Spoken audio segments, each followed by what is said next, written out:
what's up, good people? Welcome back to Recents, Voices and Vibes. My name is Rachel. I usually take you guys into the world of warm, cozy scented candles, but most recently I added a segment to Recents where I'm calling it Voices and Vibes, which is exactly that. It's us vibing as we are having conversations and airing our voices on life matters, especially about being a woman in this generation. Basically everything, relationship, family, friendship, you can name it. We talk about everything, okay? And if you're new here, welcome. If you're not new and you're coming back again, karibu sana gang. I appreciate you. Kindly go subscribe to my YouTube channel. It helps me get out there. It helps me gain more numbers. And yeah, let's get right into it. As you can see from the thumbnail, we are discussing about first date etiquette and how you can get compatibility on a first date without, making it look like an interrogation or an interview, and the do's and the don'ts, and some of the things that you can assess, some of the things that you can look at, you can look into. So yeah, these are some of the first date questions that reveal character. And I think I might just put a disclaimer. This is an episode for people who want serious relationship. This is about if you're building towards something tangible, if you're building towards something long lasting. Ask about their lifestyle. Don't just ask about their job. That way you'll find out about their work, of course, how they spend their weekends. Are they people who party all weekend? What do they do, like extracurricular activities? It shows depth. It's a simple question, but it reveals so much. Like after work, what do they do? So help you see if they're disciplined. It's not just a title like their job title. I'm a doctor. What do you do? I'm a doctor. That's it. But if you ask them what their week looks like, they'll be like, I go to work, come back home, walk my dog, do a little bit of cleaning. My weekends are pretty much free, or I do a side gig on the weekend. How does your week look like? Ask about, tell me what you're working on in your life right now. It shows you their self-awareness, it shows emotional maturity. It's not just about their goals, it shows about their growth. You can ask what's something that you're trying to improve about yourself now, or what's something that you're proud about yourself recently. It shows, it's a simple question, but it shows depth. Like, I'm proud of myself because I was able to do this, or I'm proud of myself because I've improved my communication. Ask them about their relationship intentions. What made you want to start dating? What does a healthy relationship look like to you? If clarity is attractive, confusion is very exhausting.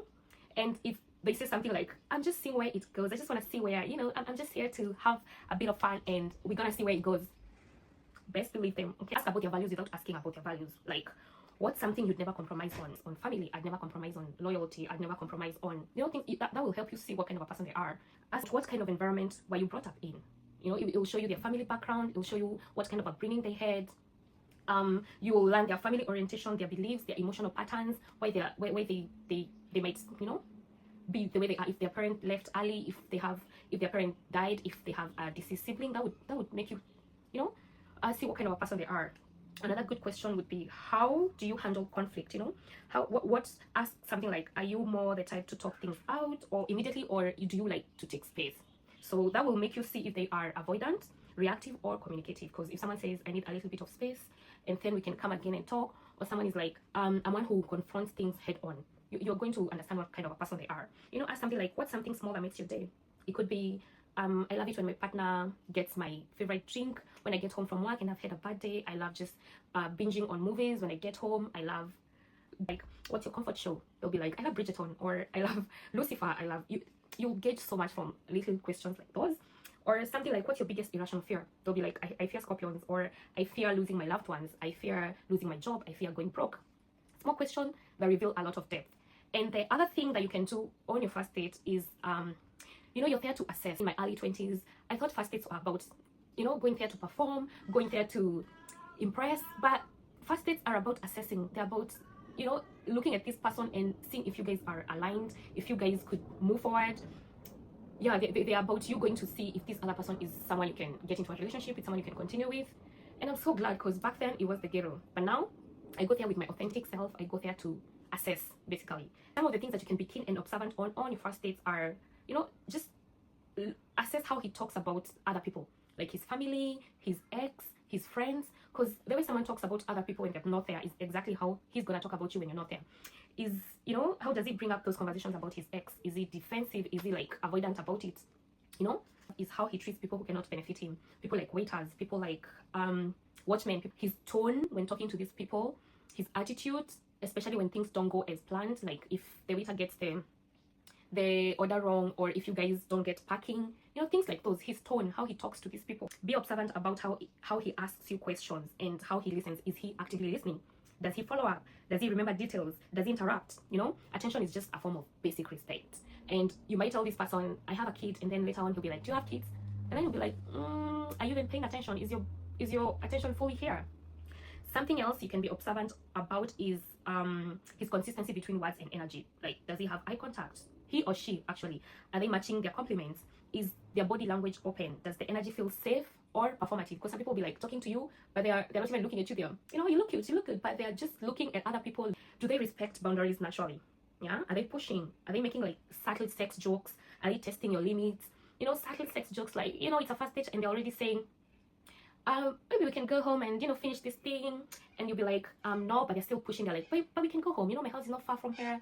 Or just ugly subtle jokes like, your friend, we can, you know, get into a threesome or something. Are they speaking with intention?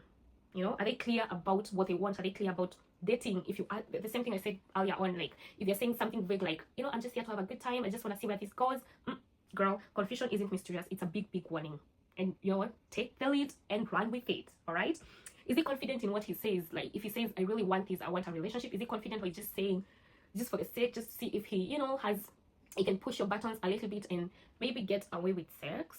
You know, because, you know, first dates they carry a lot of lust. They can lead with lust because maybe the physical attraction is there. Are they curious, or they're just attracted to you? You know, because like I mentioned, lust can carry the first date. Are they curious about your mind or just your appearance? They mostly comment about your body. They don't compliment anything else. Like, you seem like you're a smart girl, you seem like, I like how you've gone for your masters. Are they complimenting things like those, or just telling you look sexy, you look nice, I like this, I like your butt? Shrinking, do you feel like you're shrinking? Do you feel like you're laughing a little bit extra? Do you feel like do you feel like you're avoiding certain topics so that you can seem, you know, easy? Do you feel like you're downplaying your ambitions because you feel like, if I say I've achieved too much, I might chase him away? You know, the right person does not require you to dim your light. If anything, they require you to shine bright, and they're very comfortable with that. Something else you should be very keen and observant on is how you're feeling in your body. You know, ask yourself, do I feel calm? Do I feel like I need to impress? Am I overperforming? Am I feeling slightly anxious? Because your nervous system knows. Your nervous system knows before your heart, before your mind. It will. And I keep saying you can never lie to yourself. So listen to yourself. You'll be like, you know what? He's good looking. He looks like he's got his life together, but there's just something. Listen to yourself. Listen to your nervous system. Okay? And some of the don'ts of first dates would be don't overshare trauma. Okay? Don't turn it into therapy. Do not try to impress. Do not perform. Just be authentic. And yeah, you don't need to be the most interesting person on the table. You just need to be yourself. You just need to be authentic. And you know what? Assess if there is compatibility, if there is something that you can take on a long term. Yeah, so that's all I had for you guys today. If this is something that you resonate with, give me a thumbs up and leave your comments below on some of the things that you can observe on your first dates, the do's and don'ts on your first dates. And up until next time, warmly, Rachel. Bye.